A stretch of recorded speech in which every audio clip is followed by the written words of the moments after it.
আমাদের সাথে। তো সাথীদেরকে যখন জানাই দেওয়া হয়েছে সাথীরা চলে আসবে, কারণ ইজতেমার মাঠ এই প্রায় 2 লক্ষ থেকে 3 লক্ষ লোকের নামাজের ব্যবস্থা করা, এরপরে প্যান্ডেল তৈরি করা। আপনারা জানেন বিদেশি মেহমান আমাদের এখনো প্রায় 1500-র মতো বিদেশি মেহমান আছে আমাদের এই দেশে, এই জোট করার জন্য এসেছে বা আরো আসবে।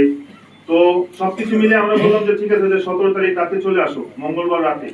আমাদের ফাইসাল এটা ছিল, আমাদের যে পশ্চিম পাশে মার্কাজ, পশ্চিম পারে নদীর ওই মার্কাজের সামনে যত রাস্তা আছে এবং উত্তর আসো আমরা ওইখানে বসে যাবো সব সাথে, আমরা কোনো মোকাবেলায় যাব না।